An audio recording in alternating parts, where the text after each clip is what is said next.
Excellent. Thank you.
Pa ma ga ma pa ni sa ni pa ta ni pa ni ma ni pa ga pa ma ga ta ni ta ga ma pa ni ta.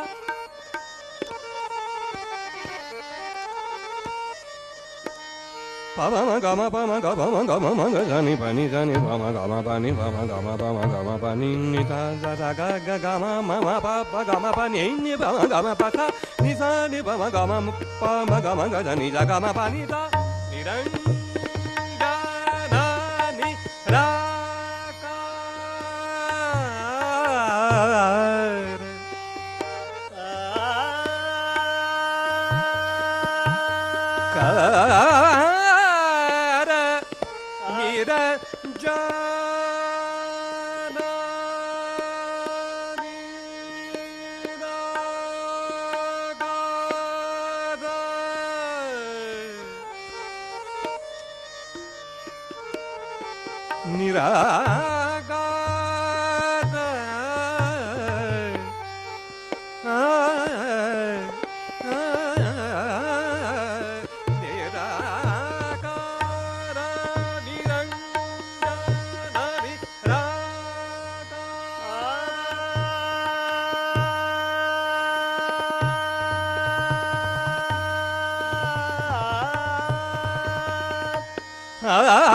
Sani pama gama pa sani pama gama pa ni ma pama ga pama gama ma ga ni pama gama ma ga ma pa ni sa ga ma pa pama ga ni ni sa ga ni sa ga ni sa ga ni sa ga ni sa ga ga sa ni sa ma ma ga ga sa ni sa ga ga ni sa ma ma ni sa pa pa ni sa ni ni ni ni ni ni ni ni ni ni ni pa pa pa ma ga ma pa ni sa ni ra ga na ni ra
So good evening, everyone, and welcome to this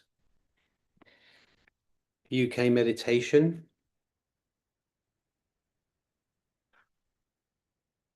we're going to just say just a few mantras, not too many, and also listen to a talk with Strategy, which was in UK in 1990, and that was the evening before Sri Krishna Puja. So it's a very long talk, and we'll see how we go. And that's it. Of course, today is Independence Day for India, and mother's struggle that she did for that country. But also, it was quite interesting. Last week, there was a Durga Puja, which was in honor of Joan of Arc in France, which was quite amazing too, because she liberated France, from the same naughty people that the Indians also had to fight for their freedom. So it was very, very interesting to learn a little bit about that aspect of Joan of Arc, and what Shamaji says and what have you, and the way an innocent young girl freed a whole country, um, which was quite astonishing. If you know the story, it's good to look into it if you don't. So yeah, so we're going to start a meditation. Of course, if you haven't already done your namaskar and put yourself in bandhan, this is the moment where this can be done.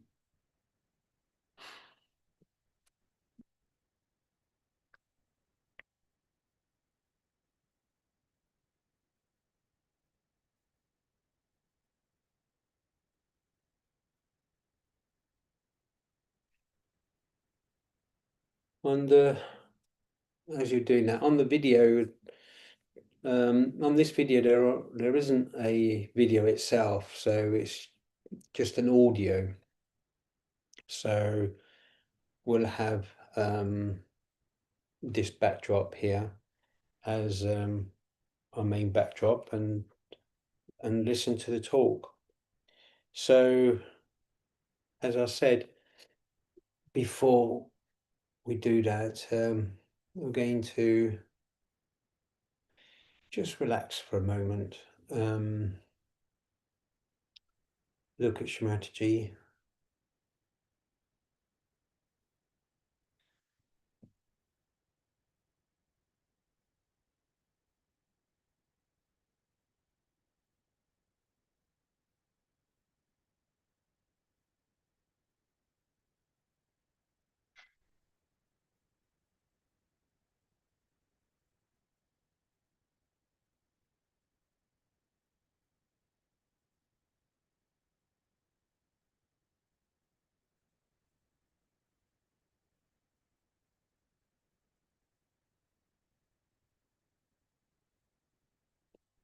Yeah, sometimes that's all one needs.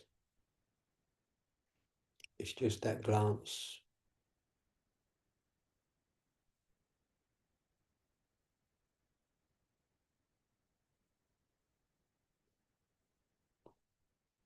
So we're going to worship Lord Ganesh. We're going to invoke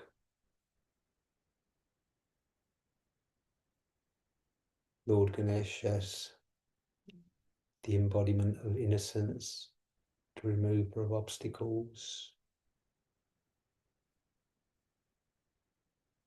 and the one who grants us darshan in every chakra.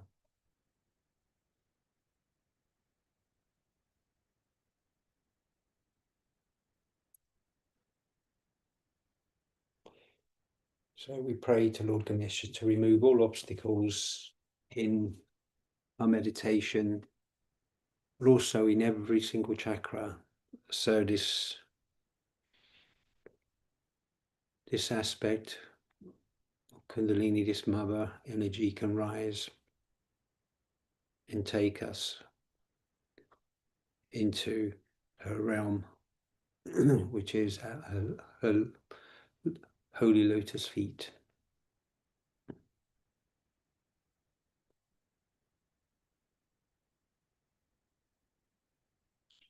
So we're going to say just one time Sri Ganesha mantra.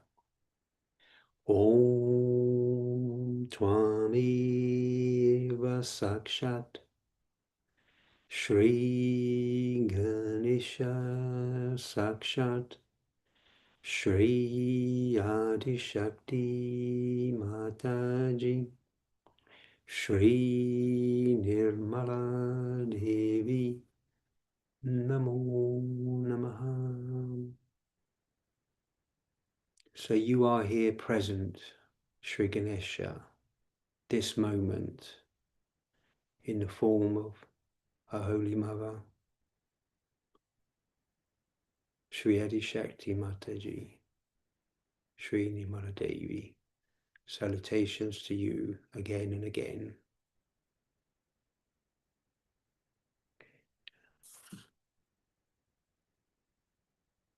So with that, we're going to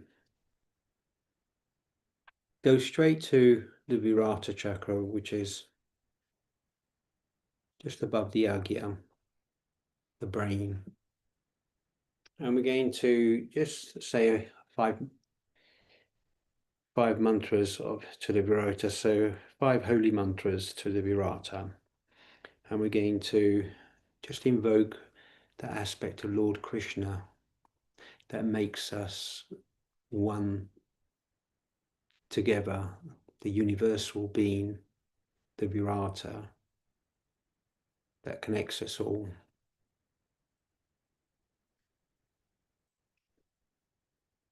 So I guess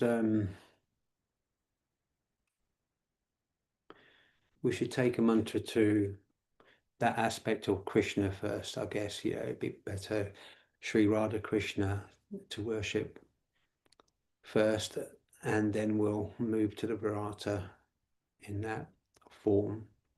So Sri Radha Krishna. Om Twameva Sakshat Shri Radha Krishna Sakshat Shri Adi Shakti Mataji Shri Nirmala Devi Namo Namaha. And again, you are here present, Sri Radha Krishna, right here in the form of our mother, Sri Adi Shakti Mataji, Sri Nirmala Devi. Salutations to you again and again. Now the 5 holy names or mantras, shall we say.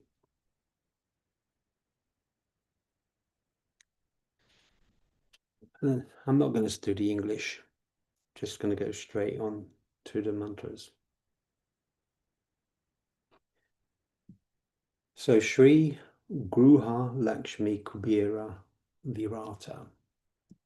Om Tvameva Sakshat Shri Gruha Lakshmi Kubera Virata Sakshat Shri Adi Shakti Mataji Shri Nirmala Devi Namo Namaha.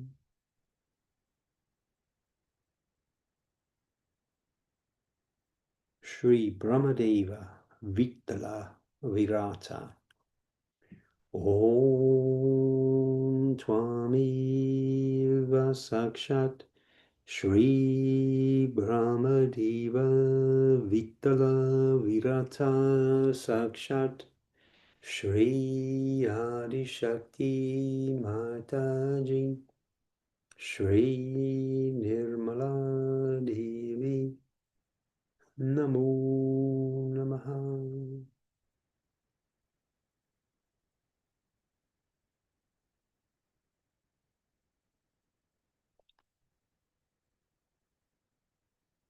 Shri Vishnumaya Virata. Om Twameva Sakshat Shri Vishnumaya Virata Sakshat Shri Adi Shakti Mataji Shri Nirmala Devi Namo Namaha.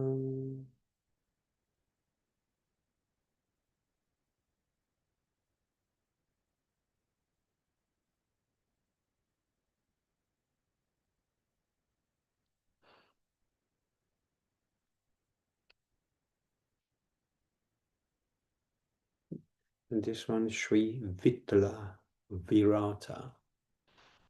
Om Twameva Sakshat Shri Vittala Virata Sakshat Shri Adi Shakti Mataji Shri Nirmala Devi Namo Namaha.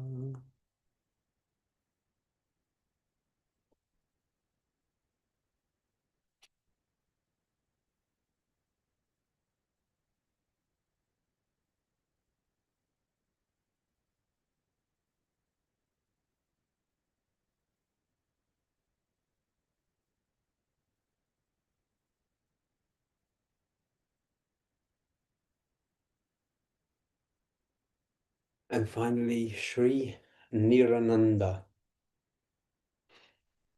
Om Twameva Sakshat Shri Nirananda Sakshat Shri Adi Shakti Mataji Shri Nirmala Devi Namo Namaha.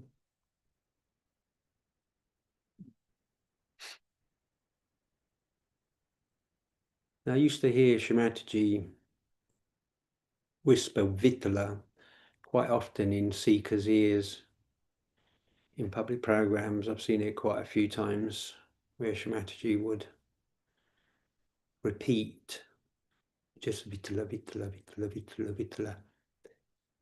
Of course, this Shrimataji, so there's no Shri before, but she used to just say that constantly in somebody's ears. And I remember quite a few people where I've seen a Shrimataji do that. Yeah, it was mainly public programs.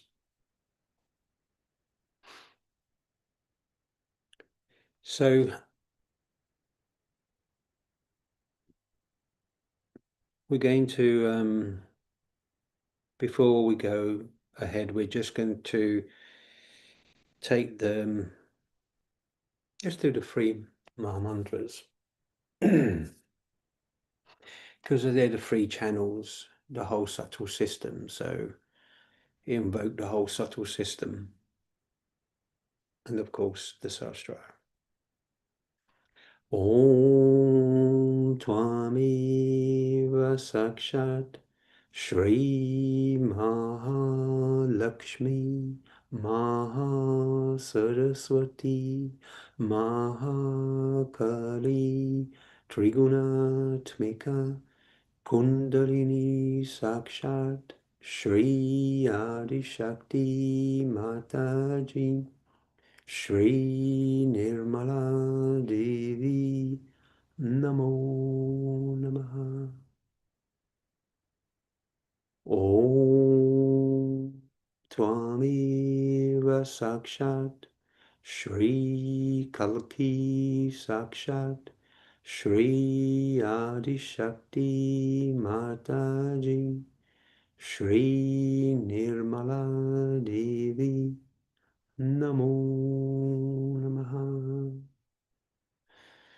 Om Tvameva Sakshat Shri Kalki Sakshat Shri Sahasrara Swamini Mokshara Pradayini Mataji Shri Nirmala Devi Namo Namaha.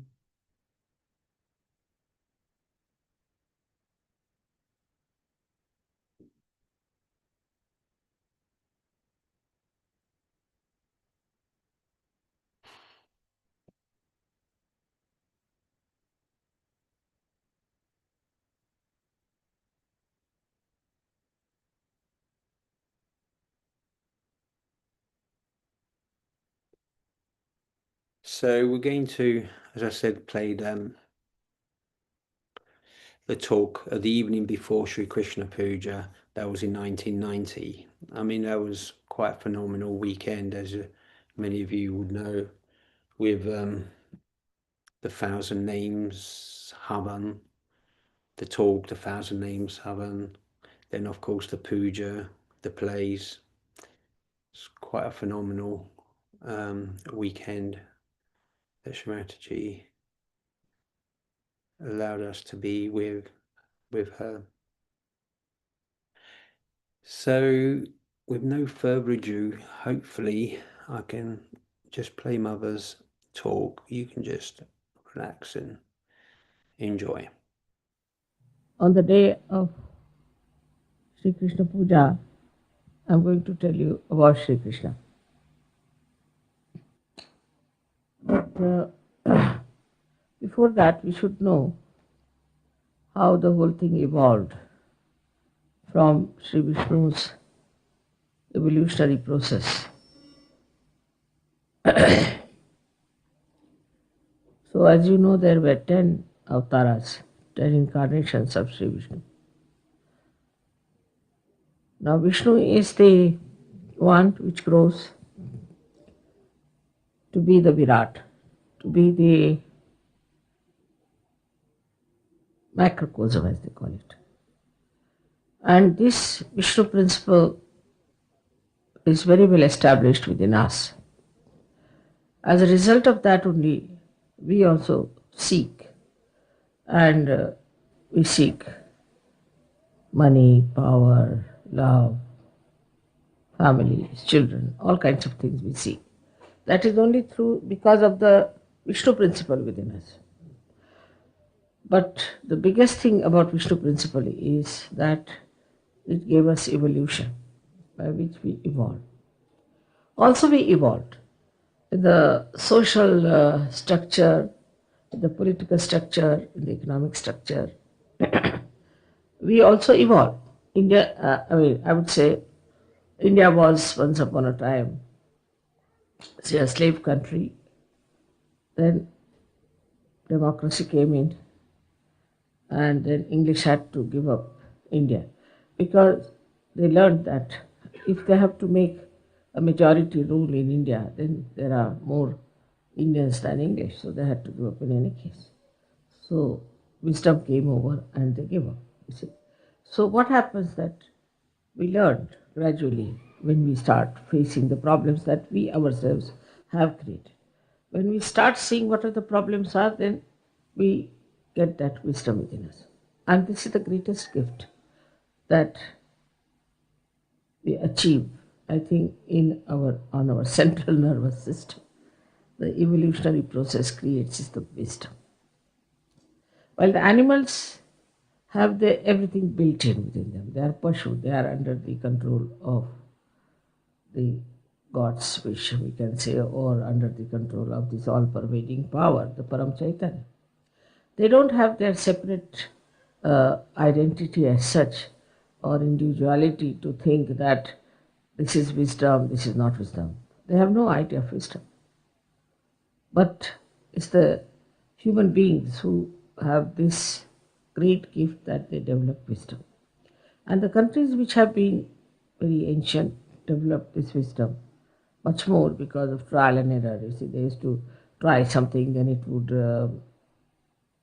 recoil on them, and then they would find out that this was the reason. So there has been a lot of soul searching among all these countries, especially Russia. I was surprised that if you read their books, it's nothing but the soul searching of people.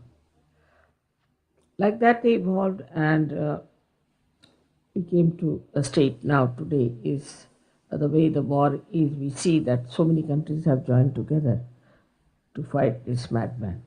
So it was not so. At the time of Hitler, there were people who joined him, some joined the other side. So we had two types of people, and it was divided. And after that, also, this division was there. But today, it's very different that so many countries have joined, and so many Muslim countries have also joined hands to fight this. So the circumstances are created, of course, by our own mistakes and by our own creations, but also by Brahmacharya.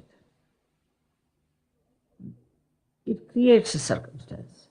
And then when you start seeing it clearly that this is what we have done wrong, and that's why we are punished, then you change and then you start taking another view. So the wisdom is a kind of a light that comes in our understanding. But as human beings have evolved, even the deities have evolved themselves accordingly. So it was a fish and then a tortoise, and like that it went on till we come to the stage of Vamana Avtara, where it was a small man, then a big man, a tall, big man, a Greek, whom we call as Zeus, is Parshurama. And then came Sri Ram. Sri Rama was the one who was wise, extremely wise, cautious, careful, uh, very formal, beautiful person. And he had forgotten that he was the incarnation of Vishnu. He was made to forget that he was incarnate. But he knew about his powers, but he didn't know that he was the incarnation of Vishnu. But he knew he had all the powers and he could do all these things, that he knew. So because he was to become a Maryada Purushottama, means he had to become a man who was observing all the Maryadas, all the boundaries of Dharma, and that he had to be the best person. Now this is a contradictory thing, because the person who is successful in the world today, in this Kali Yuga, what we find is a man who has no maryadas of any kind. He behaves in such a manner, very atrocious manner, and in a very funny way, that just before coming, you see, all kinds of abuses they were hurling at the Saddam and King Hussein. I ran away, so many things they were saying. So you are surprised how these people become so important at the helm of affairs and this and that. That also comes from human error, because human beings, you see, start liking such people.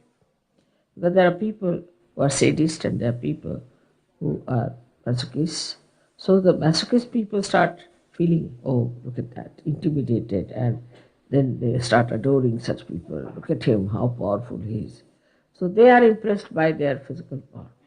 And by that power, then you become a country which is a slave under some sort of a despot or some sort of horrible king. Then something happens, and people realize that this was wrong.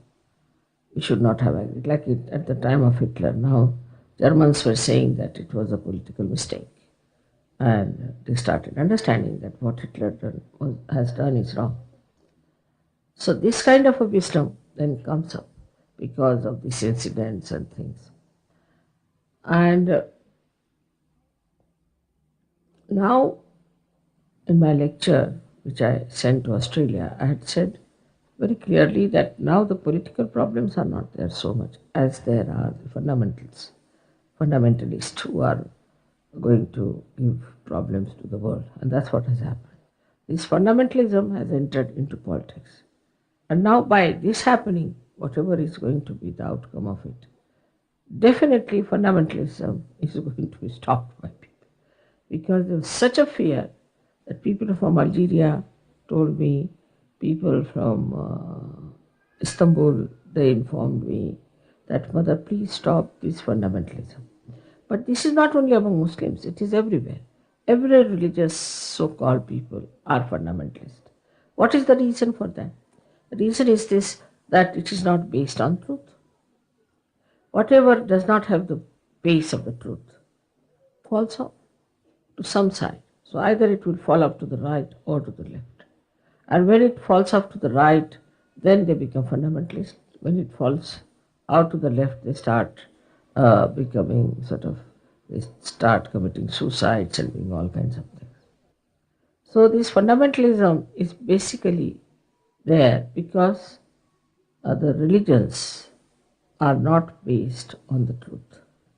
Truth is what it was propounded. Like the other day in the interview in Toronto, the lady interviewer asked me, what do you think about caste system in India? She thought it was a Hindu sort of a thing. So I told her it's not. Then she asked me, what do you think of caste? I said, it's horrible. It's a curse. So she said, then why do they have caste? I said, I'll tell you what. In the beginning, there was no caste system according to the birth, but according to the work you did. Because Sri Rama's life was written by a dacoit who became Valmiki, a saint, and he wrote. But he was a fisherman. He was not a Brahmin. So a fisherman became a Brahmin when he got his realization. And the second one was the person who wrote Gita was Vyasa. Vyasa was an illegitimate child of a fisherwoman. So how could an illegitimate child of a fisherwoman could become so capable as to write the Gita? But in the Gita they have put wrong things. In the Gita they have put that caste is according to your postnatal personality, means after your birth. So they changed it, definitely. But the point is how they have changed, because the one who has written was not like that. Then I said they all try to do something against their own religion. That's the best part of it. I said, now see Christianity. Christ has said that thou shalt not have adulterous eyes. In the 10 Commandments it says, thou shalt not commit adultery. So what he said, that a very subtle thing. He said, thou shalt not have adulterous eyes, because he is on Agya Chakra. So he has to talk of the eyes.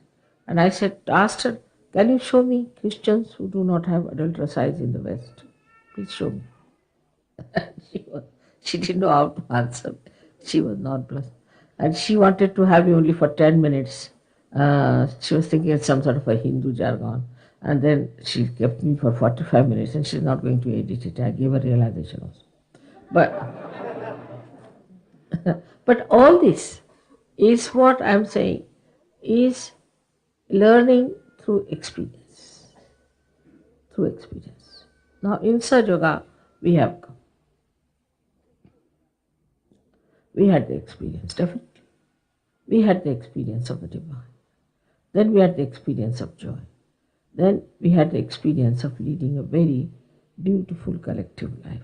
And we really feel we are of one family, born of one mother, one common mother. We are all together as one. We do know that. And we feel that way. And we feel very confident about it. Then we have had many other things which no other incarnation could do. Was one of them I have really outlasted all of them. They all died by the time they were 40 years of age. Nobody wanted to exist. They thought had enough of it now. You better look after mother. It's beyond us. We're going. So they all disappeared very soon. Even a person like Ganeshwara, he took a samadhi at the age of 23 years. Can you imagine? He said, had enough of it.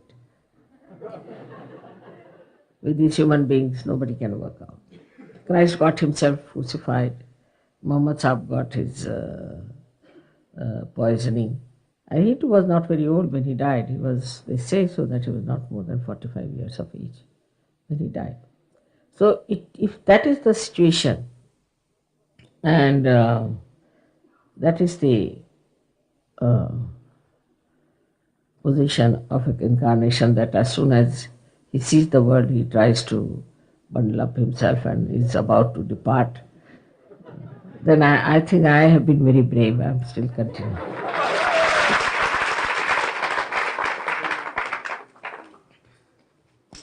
And the responsibility is also of a different nature.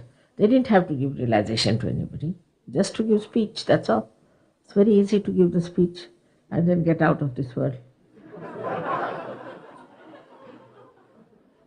That's all they did. Nowhere it is written that they gave realization to anybody or they did anything for anyone like that. Now, what I find that our canvas is very big.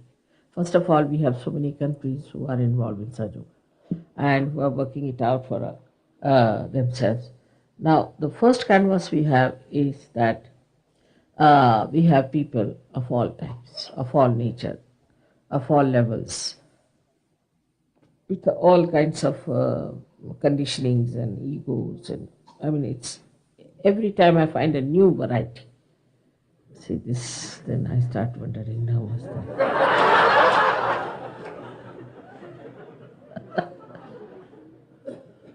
Sometimes I go off to sleep and it's so boring that you don't know what to do.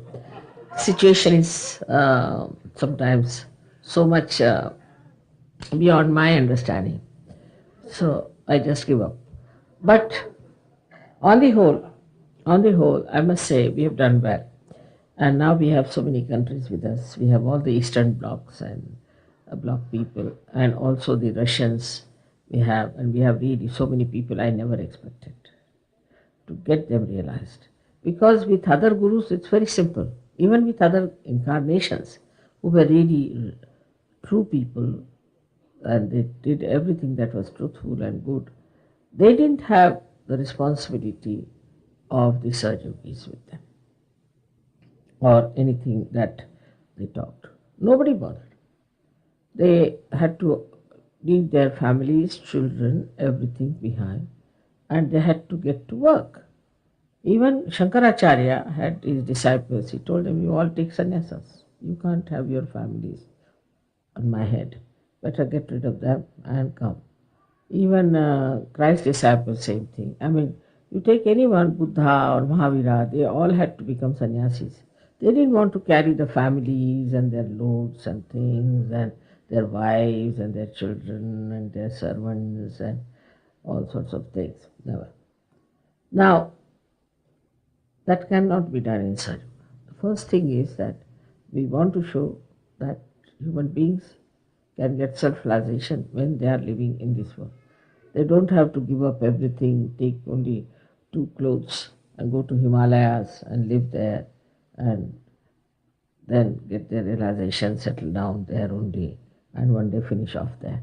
They have to live in this world, they have to work in this world, they have to establish their Sahaja and they have to grow in this world. This is a very difficult thing. But we managed, and we managed is by one simple thing, and that simple thing is compassion. Without compassion, it could not have worked. Whatever you may try, whatever discipline you might put, whatever regimentation you do, it would all fail. It's the compassion. And compassion which is enlightened by wisdom. So, in the evolutionary process as we are today, we have to weigh how much compassion we have in ourselves. Not for only our family, our relations, our country, but for the whole world. How much compassion we have within ourselves. Secondly, we should also know that all other people who came on this earth didn't give any positive proof of their divinity. Nobody gave. But you have got the proof of my divinity and your divinity and of this all-pervading power. Not only that, but you have seen the photographs and you have seen how things have been and have been working out in the abstract world that photographs and the cameras are catching, which you don't see with your eyes, but it is happening behind. And recently there was a photograph, I hope they are going to bring some copies of that, that actually Sri Ganesha is projected out of me and is actually Sri Ganesha, actually. You may see Christ also one day. People, they saw in one of the photographs, there is Christ here. They're very small, but it's there. So, you may see all of them one day. But despite that, the evolutionary process has to work out within us. And that is that it should become a part and parcel of our faith. It is not a faith which is blind, but faith, like as you see the flowers here, like that it is. And still you don't want to believe there are no flowers, then we would say that you are taking a sort of a pretension that you are mad, but you are not. So now the main problem we have is how to imbibe this within our personality. How to know within our personality that we are facing this kind of an incarnation, that we are born in such and such era, which is very important. Absolutely, it is a very special times that we are here, and that we have risen very high through our evolutionary process, which was sort of accelerated by the Kundalini awakening. And we are residing in the space now, beyond time and beyond sin. So, still we are not assuming our positions. That's what I feel. We must assume our position.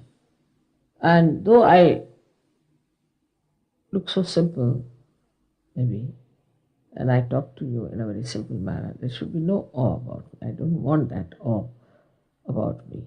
But to be aware that you have got that within yourself. You are that special personality whom God has given all these gifts. Of course, divine gifts cannot be given with money, as you know, cannot be given with anything else.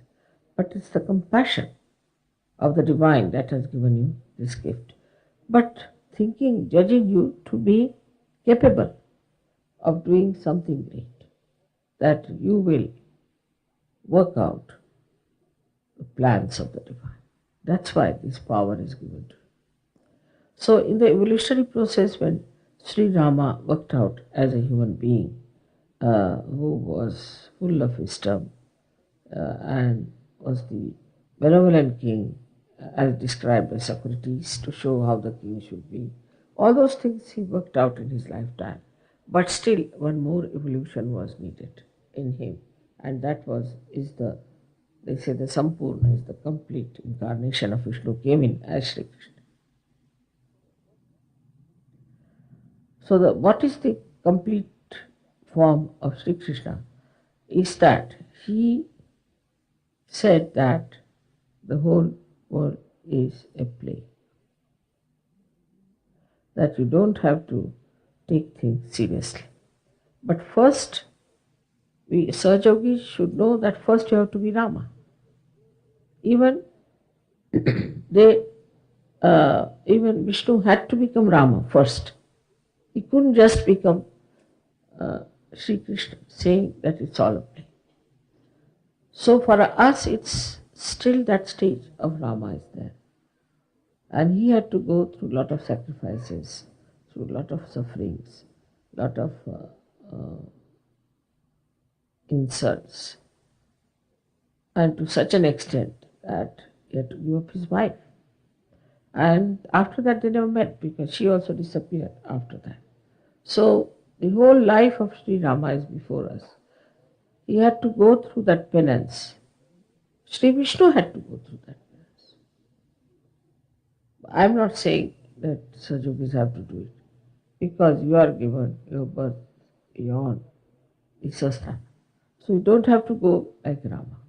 You don't have to worry about all these things through which Christ had to go. After Sri Krishna's uh, incarnation also, Christ had to do the tapasya, complete penance and all that he had to do.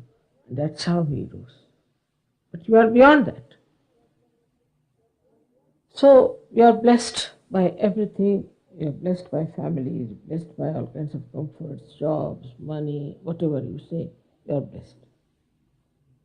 But these can be temptations also.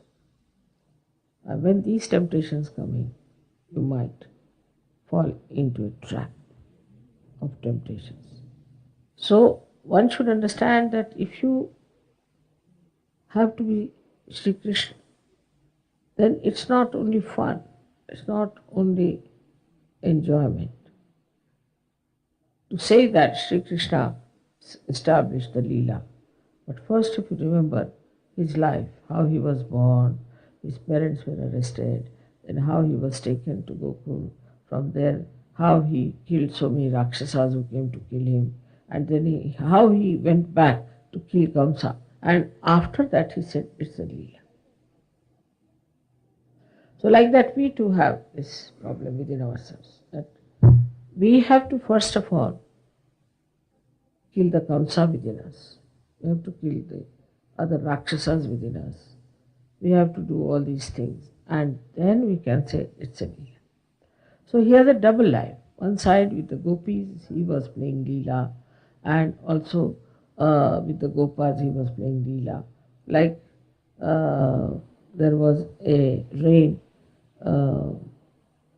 one day the Indra got jealous of him and he wanted to uh, destroy all of them with rain, because they were all looking after their cows in the fields. And it started raining very, very heavily. And they thought that they'll be all finished. Suddenly, Sri Krishna lifted a mountain, and under the mountain, these all groups stood. They were hardly from about, at the most, about 16 years of age. And they also put their little sticks to show that they are also helping Sri Krishna. So that is how it was done, to show how everything is a play in one side of the life when he was a child. And then again he showed that how he had to fight the Rakshasas on the other side. That he did on his own. He worked it out on his own and he never bothered others, the gopis and all of them. Even he had to fight the Kaliya, or the great serpent. He also did that. But as far as his friends were concerned, he was playing ball with them. I mean, the ball fell down, then he went and fought Kaliya. So, Sri Krishna, of course, was fully aware of himself that he was the full incarnation of Sri Vishnu and that he had reached the highest point now. And he has to establish the Leela concept. And that's how the Leela started. In the same way, for Sajogis, it is becoming a Leela. So, at one side, it is a Leela. But on the other side, we have to know that we have a responsibility. We have to work out Sajoga. First of all, the Sajoga must be worked out on yourself. The one who doesn't feel happy in Sajoga must know that there's something wrong. You have to feel joyous and happy. If you don't feel happy, if you cannot laugh out, then there's something wrong with you. And that should be corrected. First sign of a Sajogi that he has glow on his face and that he is always joyous and happy. So this is one point we have to remember, that we have to be joyous people, happy people. At the same time, we should be responsible. For example, what I always hear from the leaders, that there are 5% people who take up responsibilities, and all the rest are just there doing nothing. Now it has increased. 5 to 10% has come. Now it is coming to 20%.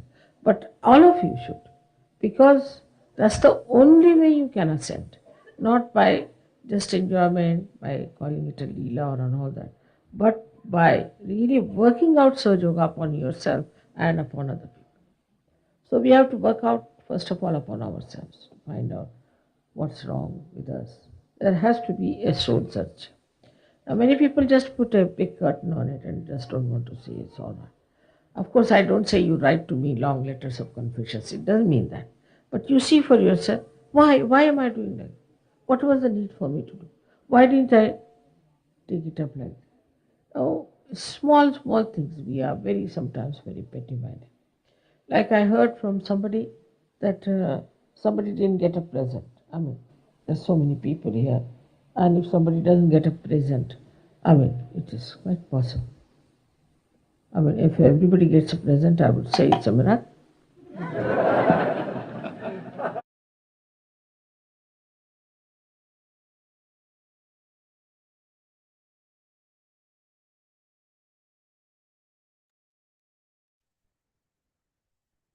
Just stopped it there.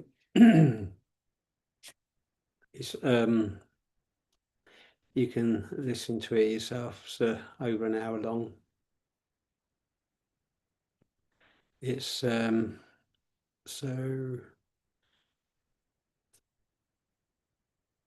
I'll give you the date.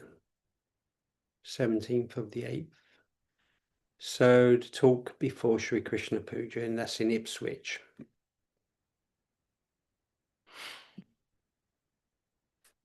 So let's just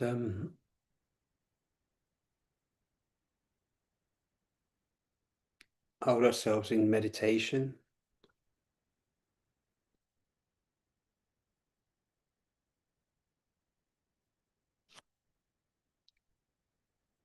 And there should be no thoughts in your mind at all,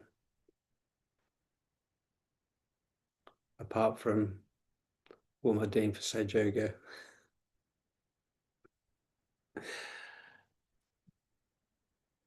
No, not even that. Just stay in meditation. Hold yourself at Mother's feet.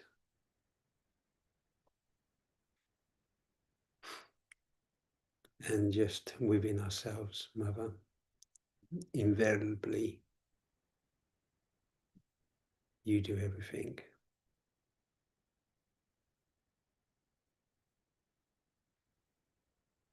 And I do nothing.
So as we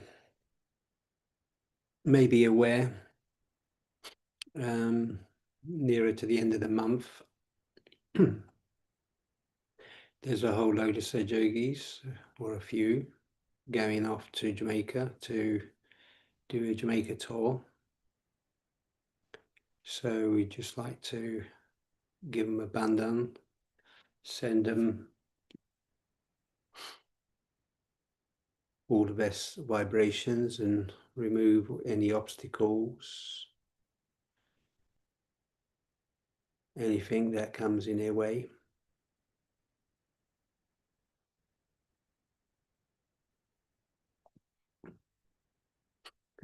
And so I thought, okay, so the next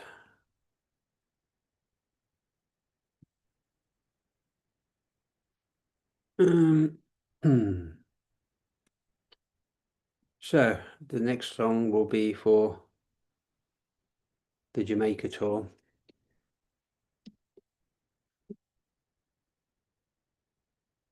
It's coming.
Yeah.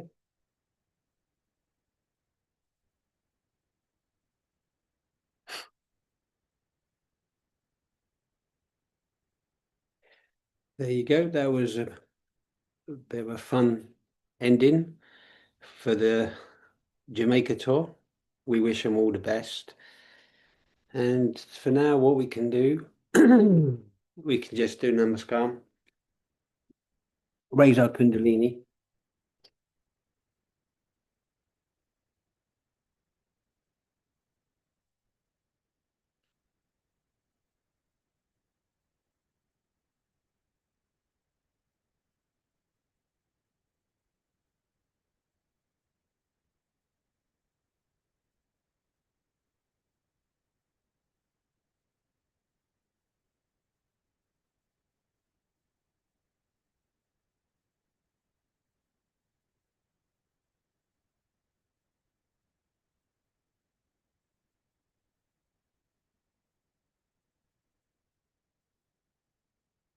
Okay.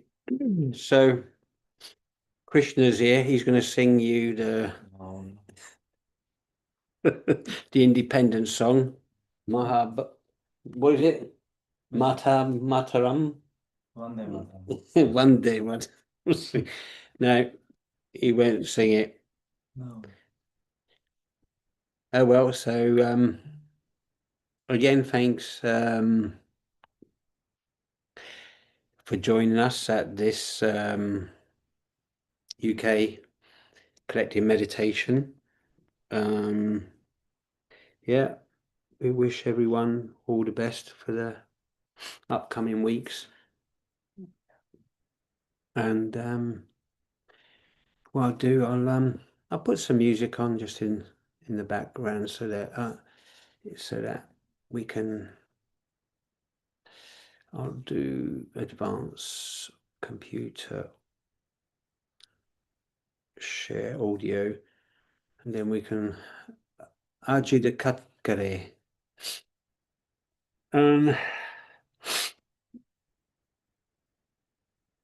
Actually, what I'll do, I'll share the screen because then we can all see him. So there, and carry on watching.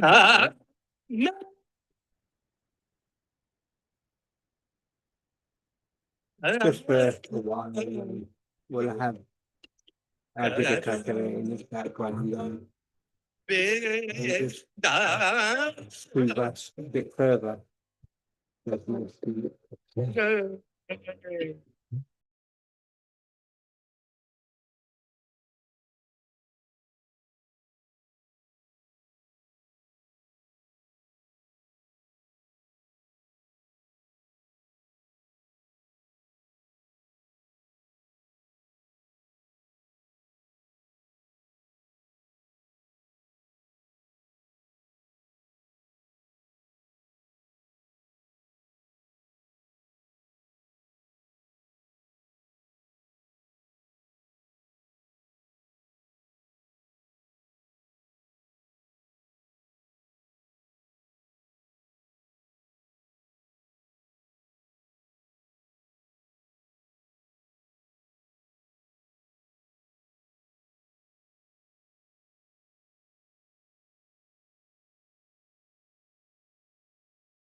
I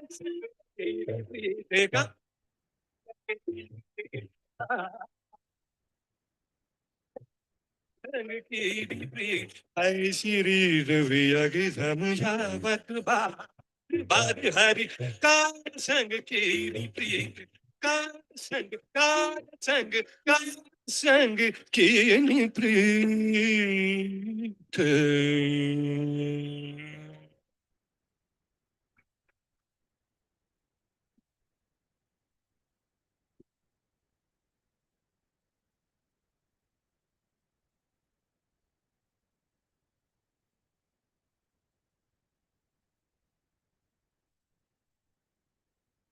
So there you are. I've cut it. And that's the final for this evening, if anybody's still there. Even if you're not, it's all right. We've made it. So, yeah, so wish you all